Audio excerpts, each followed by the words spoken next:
Welcome to the Filmistines, the podcast where we discuss all things movies. Join us as we dive deep into the latest releases, revisit classic films, and explore the art of cinema. Whether you're a film fanatic or just love a good flick, we've got you covered. From Hollywood blockbusters to indie gems, we'll be breaking down the storytelling, cinematography, and everything in between. So grab some popcorn, sit back, and get ready for some cinematic magic.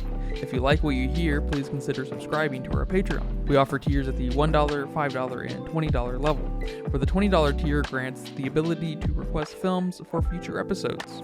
Every little bit counts.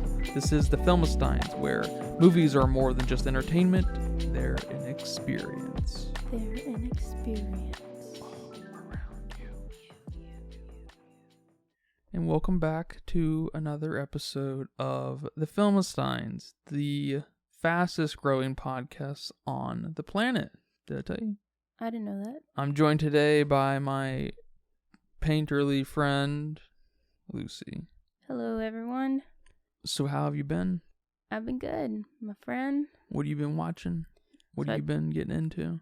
I just finished watching Netflix's Queen Charlotte. I always want to say Good Charlotte because you accidentally said Good Charlotte that one time, and now it's stuck in my head. But no, it's Queen Charlotte, and I think it's like a Bridgerton story or something like that. Whatever the next few words are. And it was great. I liked it a lot. Hopefully there's a season 2. I'm sure there's going to be with something like that. Or they might go to Bridgerton and do season 3. I bet that's where they're going to go first because season 2 came out a while back. But, I'm a big fan of period pieces. Anne with a E was one of my favorites that came out from Netflix too. And they never did season whatever it was. Season 3, season 4, but that one was great. I really liked Anne with a E, so I was kind of excited when you mentioned that Hulu had a new show called The Great, and it had our boy Nicholas Hoult from Renfield in it. So I watched the first maybe 15 minutes of it, and I couldn't finish watching it. It wasn't great.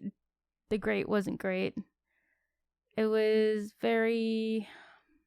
It wasn't even a period piece. It was trying to be funny when, period pieces aren't meant to be funny. You're not meant to have that kind of humor there. So, I don't know. I don't think I'll be giving it a chance. Yeah, maybe it should have been aesthetically a little more silly if it was going to go down that route.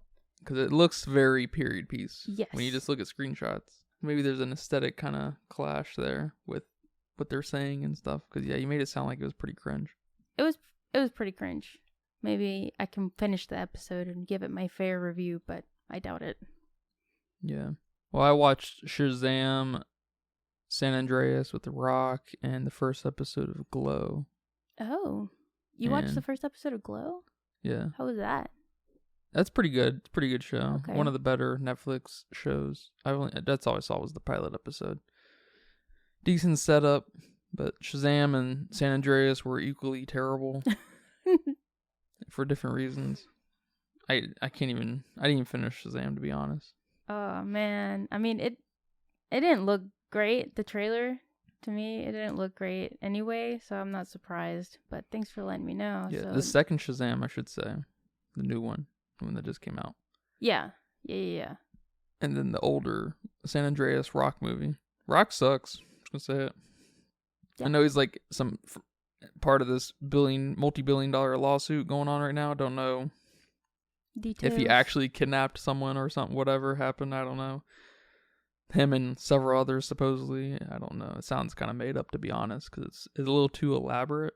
It's kind of like it's too conspiratorial, I guess, like the Jeffrey Epstein stuff. We got this whole empire surrounded, working off this island of his and stuff, and it's hard to get behind because it's just a little too ambitious of a crime, Yeah. But crazy stuff happens, Japan was run by the mafia. Mexico's still run by the mafia. So, crazier things happen. That's I don't true. know. But, yeah, I need to finish Atlanta. That should be a priority. I've seen Glow when, you scrolling through Netflix trying to find your next show. But I never clicked on it, but the thumbnail looked interesting enough for me to know the name. So, okay. It's a pretty standard, awkward Allison Brie show. She's a star, and she's just her awkward self. So, so she kind of remember Horse Girl. Yes. You liked it, I thought.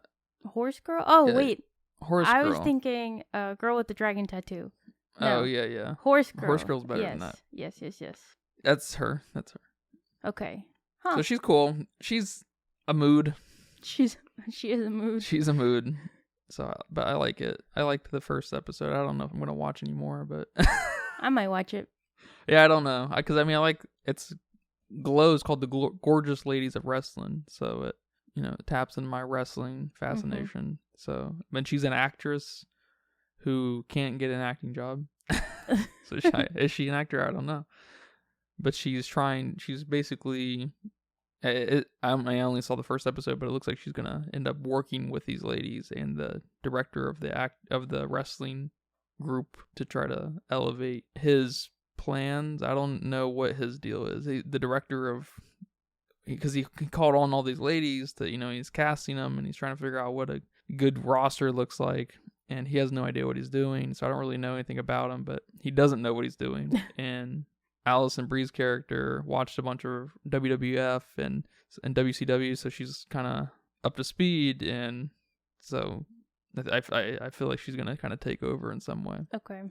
That was the first episode, and then it was just a bunch of ladies embarrassing themselves, and then you have it's kind of like it's kind of like any other auditions, but it reminded me of Pitch Perfect, where you had some silly, stupid situations, and you had people who just really stood out for some weird reason. They kind of looked weird, and there's one lady who was just like a Brock Lesnar type character. Do you know who that is? No. A Batista type character, and she's just big and ready to pick up some ladies and throw them, and so of course she's got to be in. And then there was this other girl who was related to these legendary wrestlers, and so she was in by legacy.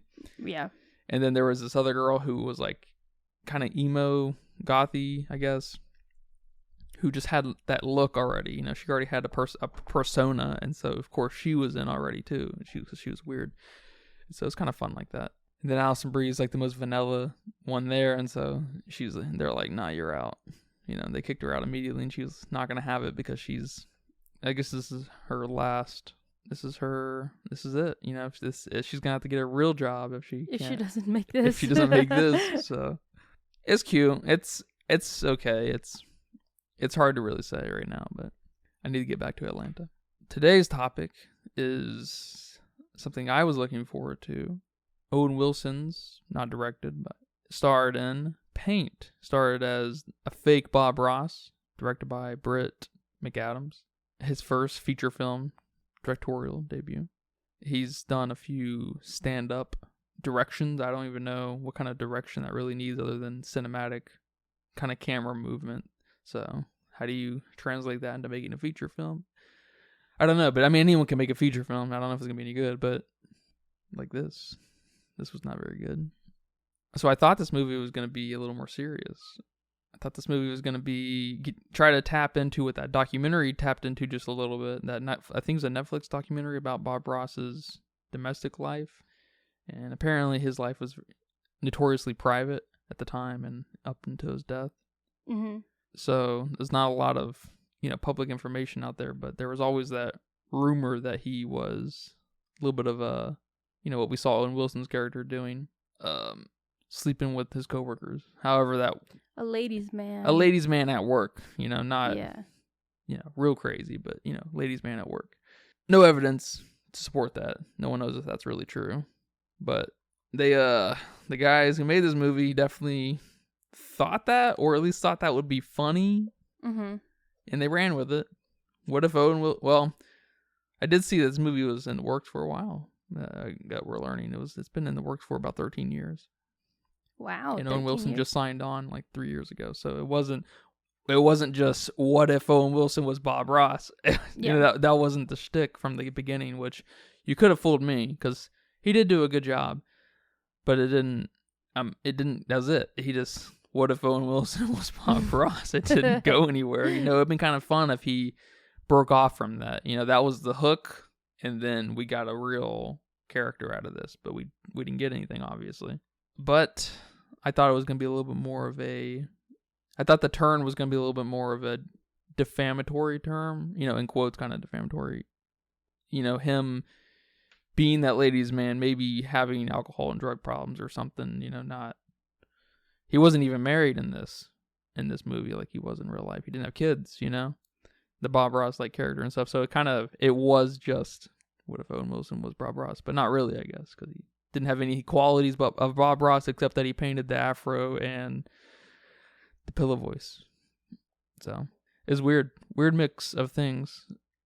What did you think about this? What are your high level thoughts? No, I mean, I'm with you. When I first saw the trailer, I thought it was going to be a bit more serious, maybe a bit more of a biopic in some kind of way. Yeah. And watching the first few minutes, which, the first few minutes, it's not bad because they are introducing, Owen Wilson as Bob Ross, and they have to introduce his paintings, that he's always painting the same paintings, the trees, the rivers, whatever, the TV show, the afro. I didn't know Bob Ross was a ladies' man or ladies' man at work, wherever he was. That's a ladies' what they say, man. yeah. Yeah, I didn't know that was a thing people said about him. Yeah, and I guess that is supported in quotes. The evidence there is that I think ladies on TV or ladies watching him were, they were, his soulmates across the screen, Wow, okay. I'm pretty sure there's a little bit of that. I've heard that going around. Yeah, that's funny. But yeah, no, the last 20 minutes were good. They were pretty good. I agree. We started to get some personality. Yeah, exactly. But the rest of the movie, it was bad. It was okay, bad, I don't know. Some parts were okay. Some parts did make me laugh. But it's just really not my kind of humor, some of these things that they have in the film. Like the when he goes on the date with the girl, what's her name? Jenna. And she's vegan and she eats the meat with the cheese. I don't know. I didn't find that funny. It's awkward. It's awkward on screen. Yeah. It's not the what I was talking about earlier with the Brie. What's her name? Allison Brie kind of awkwardness, because she's just like a socially awkward person in the vein of like Larry David for different reasons. But this was like just cringe. Awkward to watch. Yeah, it's cringe awkward. It was super cringe, and well, I mean, knowing that she ate that, there's gonna be a joke inserted somewhere later about her stomach, or like her stomach being gassy, or maybe going to the bathroom, throwing up, something. You knew that was headed there, which is also not my kind of humor. Yeah, and of course it happened when they were in quotes about the hookup, even though they weren't hooking up. Yeah. Of course that happened there. It's like perfect. Yeah. Got it. Next. Yeah, another one for me was in that same, not quite the same exact joke, but definitely made me feel the exact same way, was when they were talking over, the two characters were talking over the ham radio or whatever, and someone was like, so are we over? It's like, yeah. Oh my God, dude. Okay. Are you joking me? Like, this is... Got it. Yeah. They said there were a couple of little exchanges like that in that one bit, in that one scene across the ham radio, that it just kept building. They were like, I think there were 3 build-ups to that joke, and it was just like, I feel like Britt McAdams and whoever wrote this maybe were inspired by their stand-up comics that they were recording, but they forgot that they weren't comedians. Maybe. You gotta. Yeah, the coolest part of this movie was probably when The coolest part of this movie was probably when Owen Wilson was throwing the paint in his house, and he got, all that color, and like there was just, that was the most personality we had in the whole movie, and it was, I don't know, 10 seconds long. Yep. 15 seconds long, and it's like, oh man. Yeah, it's funny you mentioned that, because if I were to pick a favorite scene of this movie, which I don't know if I would be able to, but that's probably it. That scene where he is throwing all the paint, he's going crazy, and then he accidentally makes a mountain. So I just thought that was funny. Which was cute if they could have piggybacked off of that in any meaningful way, because that's the real only meaty angle they went. They deviated from, Bob Ross look-alike, or I should say maybe a Bob Ross-esque character, having this deep obsession with this very specific, vision in his head. Mm-hmm. And they didn't go anywhere with that, except that climaxed in him going to the museum and talking to the museum guy. And Yep. the museum guy was like, paint what's really in your mind, don't paint based off of trauma or something, Yeah. It's just like, and it climaxed, and that, like, I guess that climax setup then paid off, and in quotes paid off with us seeing that painting of Catherine. It's like, okay, it's like, all right, that was well worth it, I guess. Hour and 40 minutes gone, but that's fine. That's fine. I was very curious about this movie, and it's a weird movie to get made because it's so Bob Ross, Yeah, I mean, it's weird. It's a weird movie. They didn't, as far as I know, they didn't trick anybody. They weren't advertising this as a biopic or not even a adaptation of some sort. They weren't advertising it like that. So a lot of the reviews I was reading were very, no one liked this film, but a lot of them were just very, almost hateful on the, what'd you say his name was? McAdams? Yeah, Britt McAdams. McAdams. Very hateful towards him and making this film. And some of them were talking about how this film was a defamation of Bob Ross. And I'm like, what? And then some of them were saying that this film was destroying a legend. Some people were reporting walking out of the movie theater because of the implications of all the sexual things that Bob Ross was doing. Yeah. One lady called it a rotten, sick movie, and that she can't believe that this was ever made. And then, the last comment that I wrote down was that this film was a mockery. And shame on you, Owen Wilson, for making this film. That's funny. I wish all of that was true. That would have been awesome. I thought because they weren't going to use the Bob Ross name, they were going to take that defamatory route, which would have been awesome, because there is a little bit, it's one of those topics that's it's really a case-by-case basis, because there are many ladies and gentlemen out there who are involved in these sexy scandals that are very consensual. And then they turn around and it ruins their life in some capacity, and then they're like, nope, wasn't consensual. And then, it's fucking crazy, it just totally fucks people up. Especially today, where in a social court you're guilty until proven innocent and are rarely ever proven innocent. So I get the upset, or wanting to be upset, but there was nothing to be upset about. There is absolutely nothing to be. I don't get the upset. I don't. I'm sorry. Well, I get the desire to, because they probably, it's a combination of feeling tricked. They wanted a different movie, and the Bob Ross kind of, emotions we have going on here, but they're not. There's just nothing Bob Ross really about the movie other than the hair, the paint, and the whisper. You know, there's really nothing else. Okay, then start off your review saying, oh man, this isn't the movie I wanted to see. Yeah. But here's my real thoughts on this specific movie. Yeah. Not, oh, I walked out of the movie theater with this film. Like, what? Yeah. You just wasted $13, however much it is. Yeah, this movie is not defamatory. No, not whatsoever. The movie itself, now that we're done with that, is boring as fuck. Like you said, though, those last 20 or so minutes start to pick up in such a way that I wish they could have developed the obsession with the mountain range and wanting to be, because there was this like element of insecurity to Carl Nargle. Yeah, he was scared.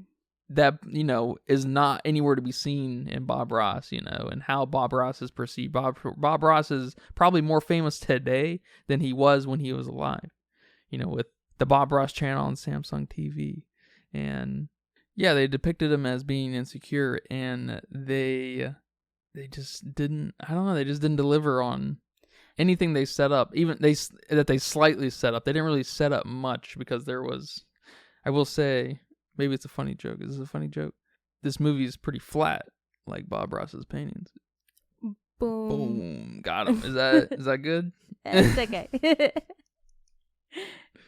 Yeah, I mean, it's calling a movie flat is kind of one of those funny things. It's hard to describe, but this is the epitome of flat. Up into the last few minutes, right? Yeah. But there's just and it's no mark against The Whisper either. You know, I think Owen Wilson is the star of the movie. I think he did a good Bob Ross-esque character. I hate that it is so Bob Ross. I wish he would have had a little bit more personality. I wish he would have yelled, right? Oh my gosh, yeah. I wish he would have had that moment. And we have that, in quotes, funny little moment where his boss is like, "Are you yelling at me?" And he's still whispering, but he's like whispering more sternly. And they're just keeping this joke up, and they're not. And I get it's a comedy through and through, in quotes, one of those things, comedy, right? But they could have, they had these elements of creating a little bit of a real dramedy, right? Yeah. No, I agree with you. I think that they touched on some things that they could have really ran with. And it wouldn't have taken much. Yeah. It really wouldn't. We didn't need to focus so much on that little girl. What's her name, Jenna? Yeah. In the way we did, I guess. I don't want to rewrite the movie, but I'm not going to either, but it's just another missed opportunity here. We've seen a few of these movies lately. Yeah. Yeah, I wish they would have taken his feelings maybe a little further with getting replaced, by Ambrosia. Oh yeah, we didn't even talk about that. Really Didn't know. matter. Yeah, I mean, at the end there, he said that he did. There were like 3 things he listed off, but one of them was drugs. That he did drugs. Yeah. It's like, when did you fucking do drugs? Just now? You can't reference that thing you just did now. Yet you're still on. You know what I mean? Yeah. I was like, when he said that at the end there, I was like, what the fuck? I mean, yeah, the characters themselves, they were not Catherine great. sucked. Yeah. Jenna sucked. Tony, the director guy, he was okay. He was one of the better characters. My favorite characters, not really characters, but my favorite like panning to was the 2 guys in the bar. That was funny. Oh yeah. I liked them. They were that was a fun angle on them, that big guy and that little guy, and they were always sitting there watching, the Bob Ross like show, because it's just kind of a weird setup. Got some gnarly guys in a bar watching Bob Ross. Yeah. He talks to everyone, the Bob Ross like character, and I like that. The old people, of course, you gotta have them, and of course one of them comes on there and they have a paint off, and it's just, this movie almost feels like it's trying to be like a Napoleon Dynamite or a Nacho Libre or let me think of another one. Hang on, that's not by that director. I don't know, I can't think of another one, but it's trying to tap into this thing that just did not work in any way whatsoever. And I think this movie would have immediately been better if we didn't have, well, no, I mean, just aesthetically changing Owen Wilson's character would not make this movie better, but if we could have given our character a little more time, not necessarily time on camera, but time and within himself as the character to reflect and to lash out and stuff, just a few 5 minutes of yelling would have made this movie a lot better, and then the consequences of that yelling, of course. So there would have been a 15-minute change there, but that would have elevated this movie 10 times probably. Just a little yelling. I think yelling, just that could, and the consequences that come after the yelling, would change so much about this movie. I don't think yelling would help this movie at all. No, it's pretty boring. Yeah. It's maximally boring. I feel like it's probably the most boring movie we've watched this year. I'd have to think about that, but I mean, I might agree with you. I mean, we were talking about the characters. I just don't like it when films have these very cringe characters that are supposed to be funny, but they just never come off as funny. Like Beverly. Beverly was one of the ones that I was just kind of like, this is, I don't know, it's not funny. It's not necessary. It's, who thinks this is funny? I want to meet them. I want to meet them. Yeah, she was insanely unnecessary. Yes. I could not, I forgot about her.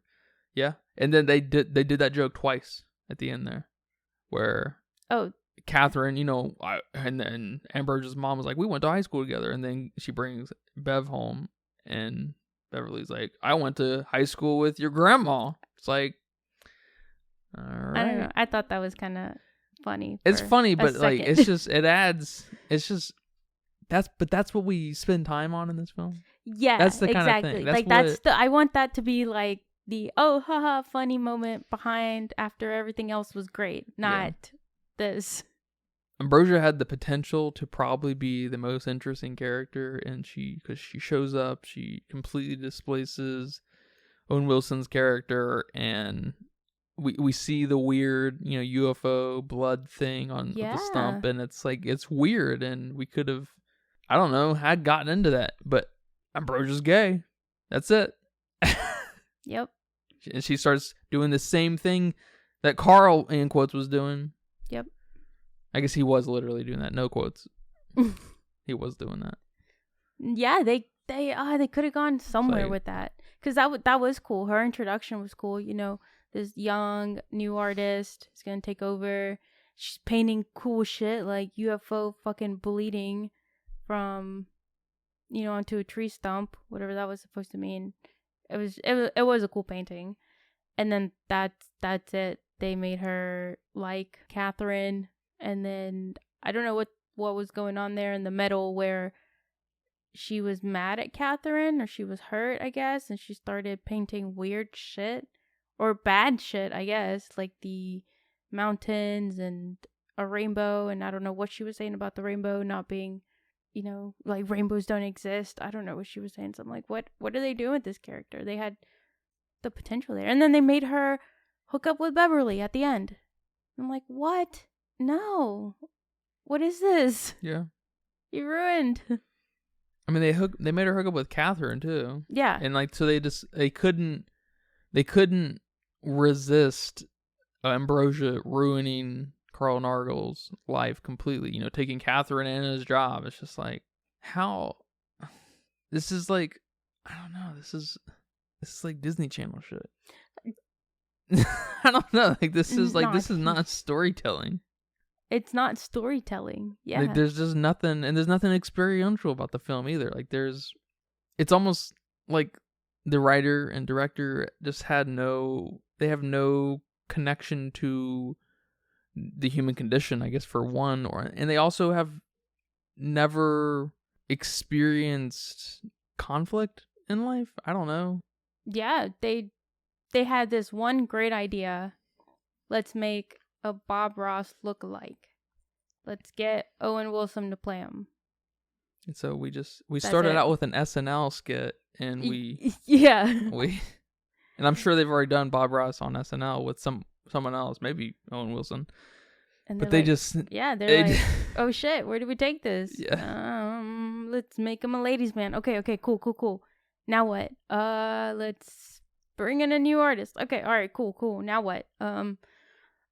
She hooks up with Carl's ex. Oh, all right, let's run with it. And it's just like, I don't know, maybe. And then let's reveal that Carl's ex actually initiated the cheating. Yeah. Ooh, spicy, good one.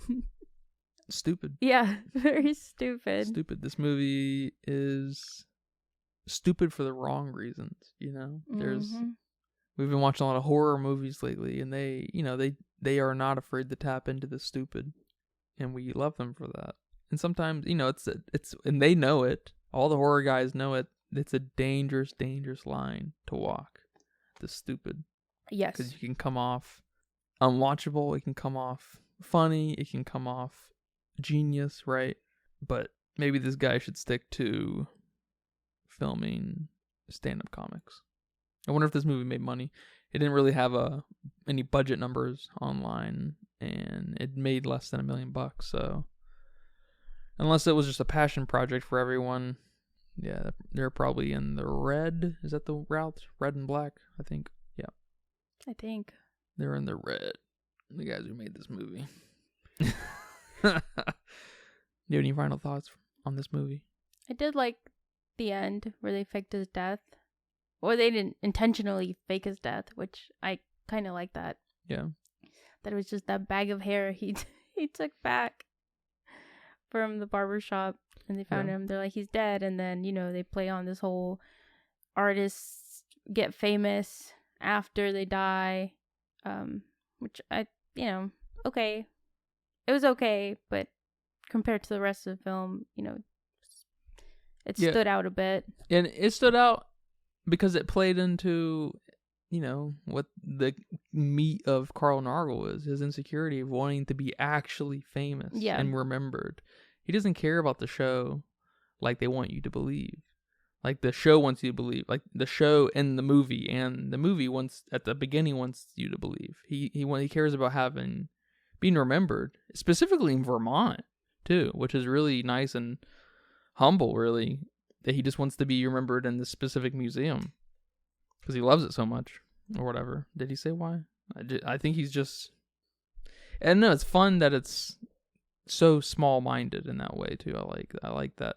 I also thought it was really weird that it took place today, like modern times, just for them to say that, just to beat the dead horse, I guess, to say that he's obsolete and old.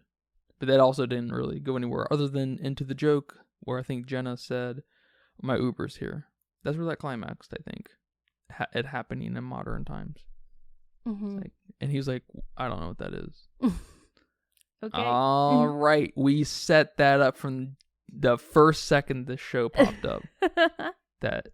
That's the climax of it happening in modern times. All right. Nice. Yeah, I'm tapping out on this one, man. This is trash. I'm not gonna say very many movies are trash that we review on here, at least.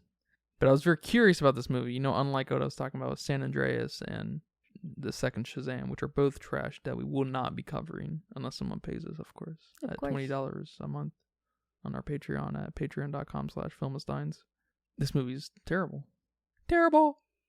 Yeah, I'm tapped out too. No high level thoughts. Good. Thoughts. If you want to hear about better movies, go check out our third Saturday of October Part 1, Part 2 episodes. Our Jaws episode, that's a really popular episode. Our Aragon episode, our Evil Dead Rise episode, all great episodes on our Patreon, Spotify, Google Podcasts, Pandora, Stitcher. People still hang out on Stitcher? I know you do. That's where all of our listeners are at. Thank you guys.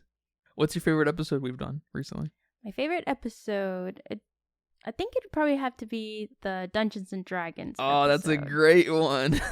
I love that one. That was a great movie too. Just great movie. Completely caught me by surprise. So that was fun. The Emily Rose one we did recently. I liked talking about that too. That was a good one. And that's a wrap for today's episode of the Filmistines. Thanks for tuning in and joining us on our cinematic journey. We hope you enjoyed our discussion and gained some new insights and perspectives on the world of movies. Don't forget to subscribe to our podcasts on your favorite platform, especially Patreon. And follow us on social media for more film-related content. We love hearing from our listeners, so if you have any feedback, suggestions, movie recommendations, or book recommendations, please feel free to reach out to us. Until next time, keep watching and keep loving the magic of movies. This is the Filmistines signing off.